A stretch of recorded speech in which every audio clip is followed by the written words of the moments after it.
سیدنا شیر خدا مولا علی رضی اللہ عنہ بیان فرماتے ہیں مسند احمد میں حدیث پاک کہ نبی کائنات صلی اللہ علیہ وسلم کا فرمان ہے من سرہ ان یمد لہ فی عمرہ ویوسع لہ فی رزقہ ویدفع عنہ میتۃ السوء فلیتق اللہ ولیصل رحم۔ آپ کا فرمان ہے کہ جو شخص یہ پسند کرتا ہے کہ اللہ تعالیٰ اس کے عمر میں برکت عطا فرمائیں اور اس کے رزق میں برکت عطا فرمائیں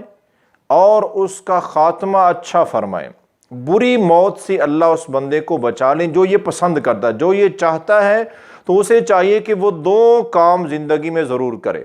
فَلْيَتَّقِ اللَّهِ، ہمیشہ اللہ سے ڈر کے رہے،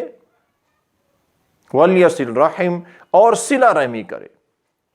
رشتہ داروں میں سے جو رشتہ دار ناراض ہیں، دور ہیں، دراڑیں پڑ چکی ہیں، اگرچہ غلطی ان کی بھی ہے، تو اللہ کو راضی کرنے کے لیے ایسے رشتہ داروں سے صلح کرنا،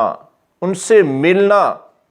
اسی کو صلہ رحمی کہتے ہیں، اور یہ اللہ تعالیٰ کو بے حد پسندیدہ عمل ہے صلہ رحمی کرنا۔ تو اللہ کا ڈر اور صلہ رحمی یہ دو ایسی خوبیاں ہیں، ایسے عمل ہیں کہ جن کی وجہ سے اللہ تعالیٰ عمر میں برکت، رزق میں برکت اور بری موت سے بندے کو محفوظ رکھتے ہیں۔